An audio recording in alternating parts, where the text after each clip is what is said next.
Where I'm at now, I'm 60 years old. What I am looking for in the last third of my life is not to look a particular way. That may have been true 10 or 20 years ago. But today, it's to feel joy in my embodiment, which, as you know, Nicole, can be harder as you get older because things change.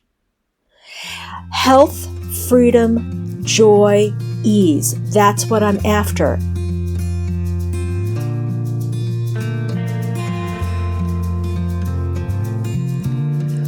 Welcome to Zestful Aging, where I interview inspiring and influential guests who are making their mark on the world and contributing to the common good. Making your mark, big or small, is creating a legacy, and it's one of the proven ways we can age with energy and joy. Zestful Aging Podcast is my legacy. I'm your host, Nicole Christina, psychotherapist and fellow Zestful Ager. Our music is courtesy of Judy Banker. Find out more at judybanker.com.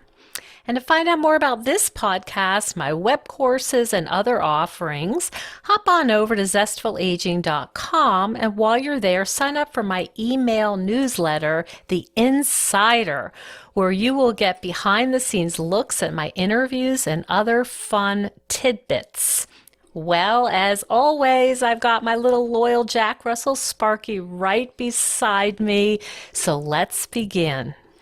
Many of you know that my day job is being a psychotherapist with a specialty in food and body issues, and I'm always interested in people's relationships with their bodies and how they try to make peace with its imperfections, especially as we age. And even famous models find something they don't like about their body. So this has always been a very interesting subject to me. Well, one day I was scrolling along on Facebook and I saw a post from a woman who was celebrating her book's 10-year anniversary. The book was called Ravenous, and I was intrigued. It was definitely not a diet book, and it was unique in that the author wanted to find out more about the foods that she felt controlled by. She didn't restrict them or shame herself for eating them. There was a curiosity about eating and the foods and a desire to be non-judgmental, even if she ate a whole bag of chips. Food and eating are issues that affect many zestful agers, so I'm so excited to have the author of Ravenous. Welcome to part 2 of my interview with Dayna Macy, the author of Ravenous. We're going to continue our conversation today about our relationship with our aging bodies, body kindness, and going inward to investigate our relationship with food. It's a fantastic interview, so stay tuned.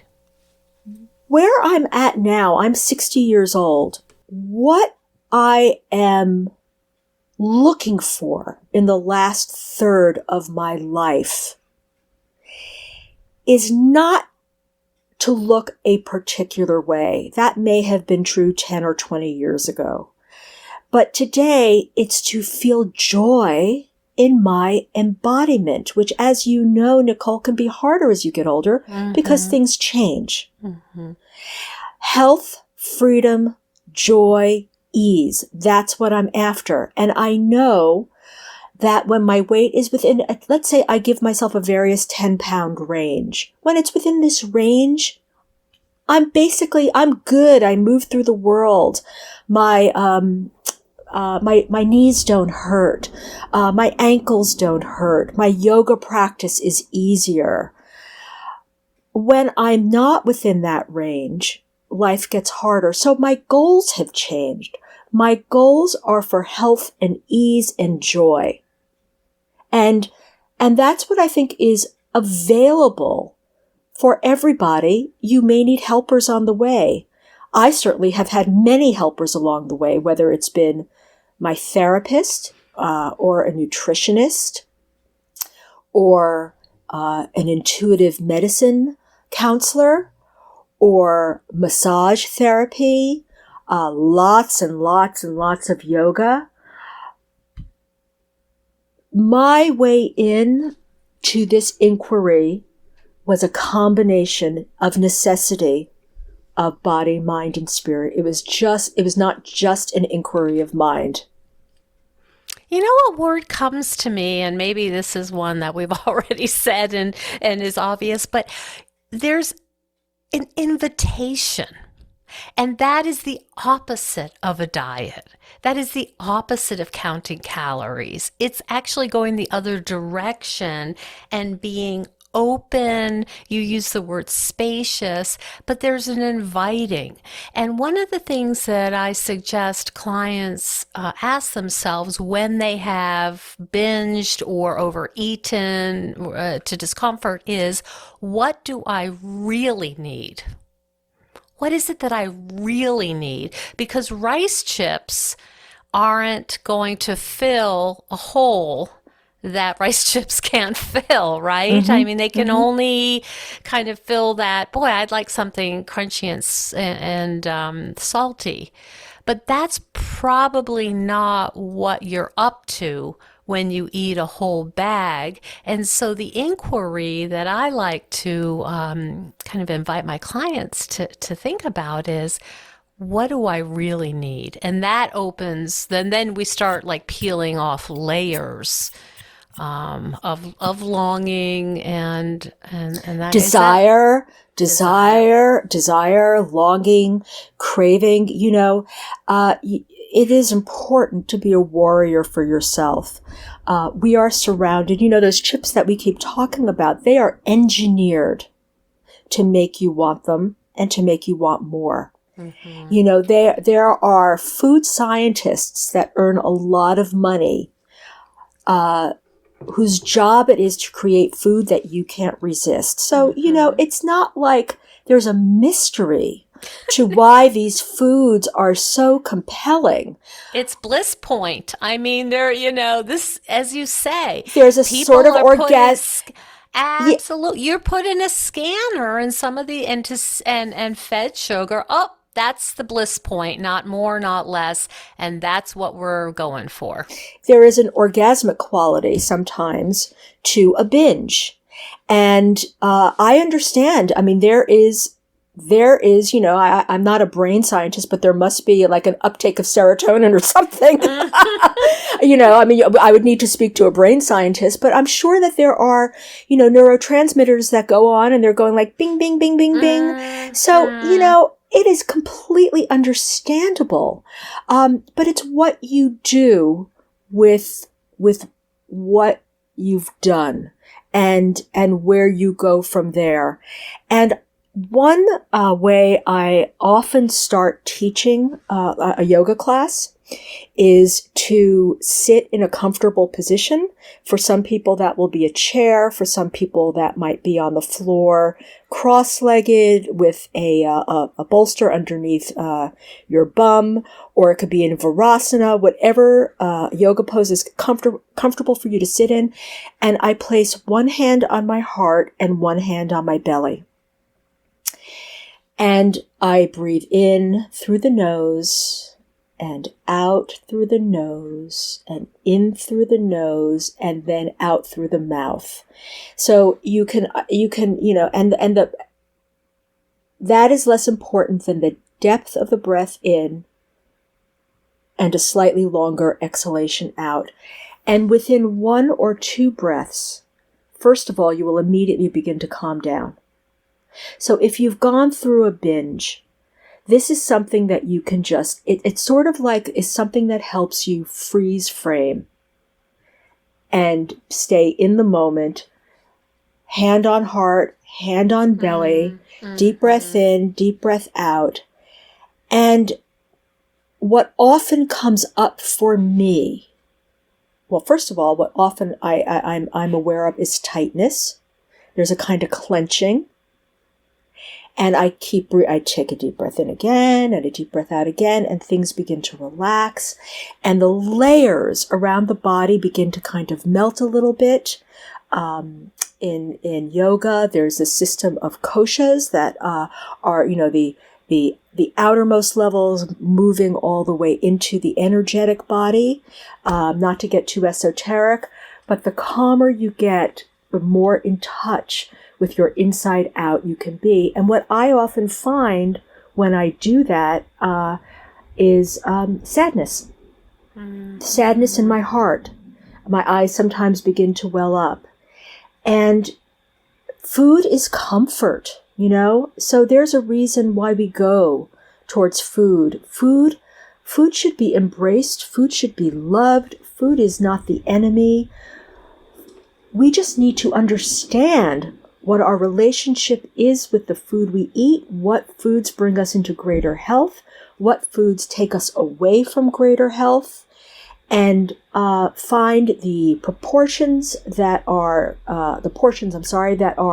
healthful, and keep moving your body. And it's a constant dialogue in and out. What do you need today? What do you need today? What do you need today? And if the answer comes up, I need salami today. Okay? Which is where I used to get stuck a lot, because I come from a Jewish background, and a lot of these sort of New York Jewish deli foods hold a lot of visceral excitement for me. And I guess Zabar's must have been quite a party. Zabar's was quite a party, and we would do that almost every Sunday. So what I would do with that is I would say, okay, it's not salami, not today. Maybe we'll do that next week. What else is here that you can have that you would find delicious? And I would move towards perhaps a more healthful food. Now, all of that said, after time goes by, a month or two, and if the idea of salami still comes up, I might indulge it. But while I'm doing that, I am saying thank you, thank you, cow who gave your life for this, or pig who gave your life for this. And I would eat it slowly and enjoy it, because I'm not going to be furtive about it. I'm not going to hide it. I'm not going to just kind of inhale it so the deed is done. I'm going to enjoy it. Because it's not a guilty pleasure anymore. It's not illegal. It's not illegal. Exactly. Mm-hmm. And by the way, one other thing that I do every day is I have a piece or two of dark chocolate. I love chocolate. Dark chocolate does not kind of get my binging taste buds in overdrive. It's just a kind of delicious thing in and of itself. It feels indulgent, and I do that every day because I want to nurture myself that way. That's important to me. What do it's interesting, you were talking about salami a moment ago, and depending on, some people are on diets, and correct me if I'm wrong if you know about this, but there's some supposedly healthy diets where salami would be considered, a mainstay. Is that right? High fat, high, like meat. the old Atkins That's diet right. that you're thinking right. of. Yeah. Well, I can't honestly speak to that. I would say a diet of a lot of salami. I mean, I am not a doctor and I'm a nutritionist. I would say probably that's You're not gonna healthy. guess high salt, right? Yeah, right. it's probably not healthy. I mean, I know very little about that, but I know that they wanted the body to enter a state of ketosis and all of this. Yes. I would say I'm not going to judge it, but that would not be a good way to eat for me. So when you say healthy, and this is something I unpack with clients all the time, because they might say, I eat really healthy or healthily, and I say, what does that mean? And what that might mean is a boiled chicken breast and a radish, so you really need to, what are your ideas of healthy? Well, maybe I should just go over what I had for breakfast and what I will have for lunch. Mm-hmm. So my breakfasts are a little strange. I think that some of your listeners might say, One thing that I learned a long time ago from a nutritionist that I still see on and off, her name is Linda Prout. And she's a really wise woman. Many years ago, she told me to never start my day with something sweet. Now, I am loath to tell any listeners what to do. I'm only saying what works for me and what I've discovered. And what I discovered many years ago is that starting with anything sweet will send me off on a trajectory of eating more bread and carbs and sugar. So I no longer do that. So typically my breakfast, I tend to have a Mediterranean breakfast. That tends to be what I eat almost every day. So please, listeners, please don't laugh when I tell you that I love celery, because I really, really do. I love it. I'm not saying that to be virtuous. So I have a piece of celery. I have olives. This morning I had celery and I had olives. I had a small piece of feta cheese. I had, celery. I had an avocado and I had some beet salad. I know that sounds really strange. Well, but sounds like you're in Turkey, or Yeah, probably. I probably have some Sephardic blood in me somewhere. I typically start my day, but that's right for me, with a Mediterranean breakfast. I am very mindful of getting 5 servings of vegetables and fruit a day. I see. Okay, so that's one of your main goals that you can really focus on throughout your day when you're eating. Am I getting enough fresh veggies? Yeah. Yeah, so when people want to hear rules of what do you do and what do you don't do, I'm not sure I have too many rules, but I am mindful of 5 servings of fruits and vegetables a day. For lunch, I probably, I haven't thought about lunch. But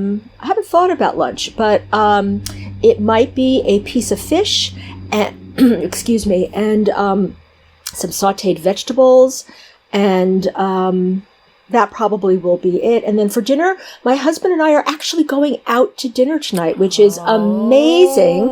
It will be our second time out and the first time inside a restaurant since the pandemic began. And we're going to a fabulous Mexican restaurant. And I plan on eating whatever delights me. And so, there's arcs. There are food arcs. There's the arc for the day. There's the arc of a meal, there's an arc of a day, there's an arc of every few days, there's an arc of a week. And I kind of take the view of eating in terms of several day chunks. So I don't measure it from sun up to sundown, calories counted. That's not the way I'm going to do it. I'm going to say, did I eat enough vegetables? Oh, did I have too much chocolate? Maybe I'll have less today. It's kind of like, it's a system of kind of balance that I'm looking for. Interestingly, what's very interesting about this is that things really do change. I actually went out to dinner the other night for the first time with 2 of my coworkers. I work at the Shift Network as their communications director by day. And we went out, and afterwards they wanted ice cream, and I joined them, but I didn't have ice cream. And it was interesting. I mean, I would have had ice cream if I had really wanted ice cream. But interestingly, my body really wasn't into it.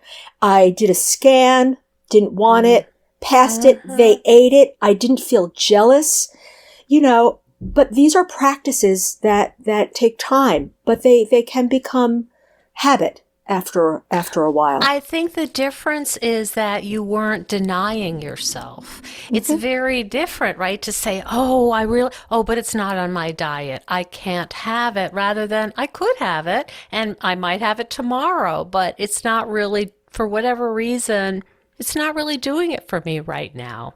That's right. And it wasn't doing it for me yesterday.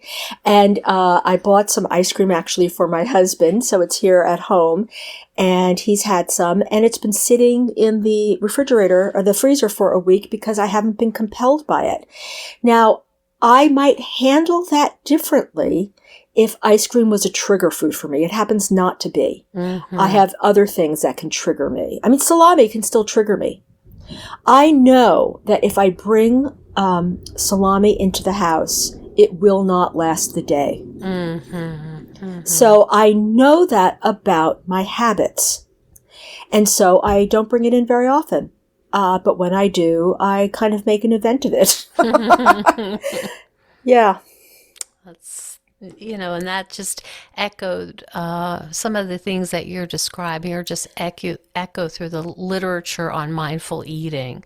That if you're going Yeah. to eat, it's a celebration. If you're going to have a cupcake or something, really enjoy every single moment of it. And by enjoying it, I mean like the creaminess of the icing compared to the texture of the actual cake, the sweetness level. Can you taste the chocolate in it?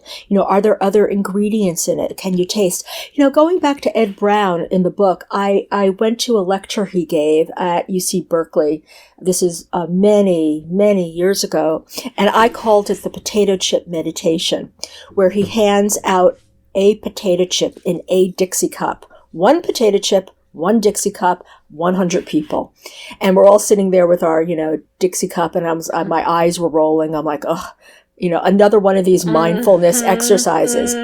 Well, Ed took us through the exercise of biting into it, letting it sit on the tongue, and so on. And it was very interesting. I had one of those aha moments. And the aha moment for me was, first of all, you let it sit on your tongue, it disintegrates. There's not really a there. It's a kind of very ephemeral food product, right? It's very light, ephemeral. And as it turns out, I could taste, because my taste buds are pretty aware, the oil was a little bit rancid. It was off. I see. So, that was my potato chip meditation. Now, if he had not taken us through that and had us do this particular exercise, I might have just eaten it and not noticed any of what I just mentioned. And so these kinds of exercises can actually be useful to learn more about yourself. Aren't you curious about yourself? Don't you not want to be the bad girl anymore? If you're 40 or 50 or 60 or 70 or more, don't you want to be, your full-blooded human being who respects herself and likes herself and takes joy in herself? I will tell you, Nicole, that after this whole conversation we've been having, I am sure there are people who, I could stand up and look at me from your podcast and say, yeah, well, if she had just a little bit more willpower, those last 10 pounds would go. And I'm here to say I'm not interested in that. You're interested in living comfortably in your body, not looking there's no outcome that it sounds like there's no body outcome, no body size that within a on. range. Now, I have to be honest. I'm saying again, within a range. Now, I know I have a friend who is, who's 250 pounds and loves her body. That is a beautiful thing. And I applaud that. When I was nearing 200 pounds, I was having a really hard time. And I was having a hard time medically with all of my tests, and I was having a hard time being embodied. And so I needed to go on my journey. And 10 years after Ravenous, something I can truly say is that our bodies are the vessels that carry our spirit through the world. And they are precious, precious gifts. We are such intricate, beautiful creatures. And the disrespect and violence that we do to ourselves on a daily basis, whether it's through actions or words, our thoughts must stop. How can you be truly kind to another person when you can't be truly kind to yourself? It's an inside job. Many meditation teachers say that. And I believe weight loss is an inside job. And as you journey, you find the teachers and the guides and the people who can lead you further into your own intuition of what is good and right and true for your body. And trust it. We're not supposed to trust ourselves. That's the other thing. Right. It's like, That's right. what we teach our children, to trust their judgments and to trust their insights. And I mean, we're still being treated like children at the age of 40, 50, 60, 70. We're not. We're radical goddesses, for God's sake. It's like, embrace your bigness, whatever that is, including your spirit, and let her shine. And I am here to say, yeah, your spirit can shine eating a whole bunch of olives, depending on how you eat them. It reminds me of, and I think we spoke about this before when Anne Lamott talked about having cheese doodle dust all over her mouth and asking herself, is she still lovable? And I think your answer is absolutely. I have no question, Anne. Yes. You are completely lovable. Yes. I want to give people the information about how to reach you and learn more about you and to read this beautiful book. Talk about that. Will you give us your website? Sure. And wherever they can find out more? Yes, my website is daynamacy.com. So that's DAYNAMACY.com. And I'm active on Facebook. You can always look me up. I often post information or blogs about women eating and body image. And I'm at work on a new memoir about radical aging and freedom in aging.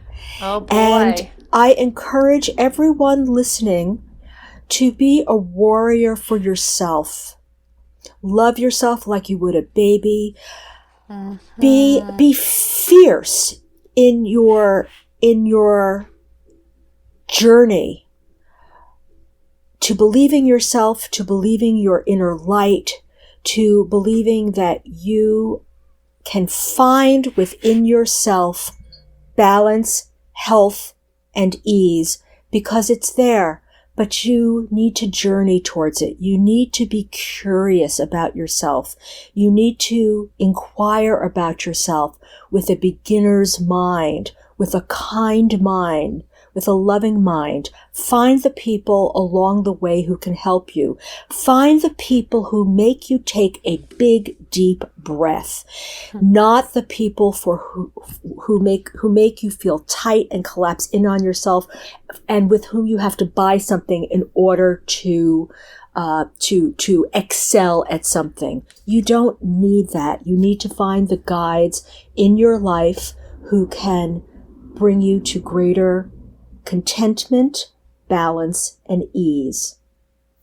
Oh, that's beautifully said, Dayna. I think all of the people listening will really appreciate that, because we're just so embattled with, what we hear we should be and the reality of aging. There's no exercise or no kale smoothie in the world that's going to stop that process.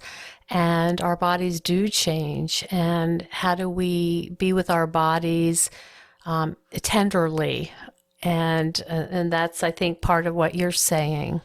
I want to say one other thing. This whole show has been talking about women, weight, body image, kindness.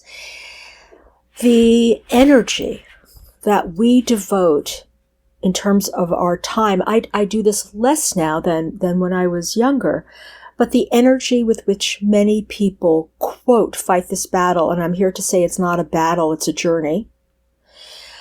There are so many things in this world that are vitally important to pay attention to beyond this. Global climate change, racial justice, criminal justice, whatever your issue is, there are millions of issues. We need a healthy body to be able to go into the world and work towards the issues of this world that we're born into that deserve our time and attention. Our bodies are what allow us to do the work that we need to do in the world. And when we start clearing up and clearing out the immense effort and energy and time and judgments we place on our embodiment, the world becomes very, very big. The world is very big. And time is short. And getting short. Time is short, yes. Exactly. Our time is short. So love. Do your best to bring the people and the guides into your life and the practices in your life to learn to love your body now, because time is passing. It's passing quickly. Mm-hmm. Beautiful words, Dayna Macy. Thank you so much for sharing so much of your journey, and really, I think, such a beautiful perspective and such a different perspective, I think, than most people wake up with and use and berate themselves. And I hear it all the time. And I just wish that more people could try at least some of what you're suggesting, to try some of the inner work. Be curious about yourself and your life and your embodiment, and be curious about what you discover. Mm-hmm. Nothing inside that you discover is going to be so horrible that it can't be discovered. And if you need extra help or extra support, find the extra help and extra support to move through that, because you're worth it. Everyone is worth it. Mm-hmm. All of us are worth it. Thank you so much. Thank you. It's been an honor and a pleasure to be on your podcast, Nicole. I'm very grateful. Thank you for this time. Thank you so much for joining us on Zestful Aging. If you like the podcast, please share it with some of your friends. I love to hear from my listeners. Send me an email at NicoleChristina.com. It's no secret that everyone's feeling pretty restless and unsettled right now. Our lives are upside down and the future is feeling pretty uncertain. But if you're anything like me, organizing my stuff can help me feel a little calmer. It's something I can do to help me feel a little more in control and in charge of my own life. If you think decluttering could help you feel better and you could use a little assistance with that, check out the online course I've developed with professional organizer and designer Carrie Luderin. It's called Too Much Stuff.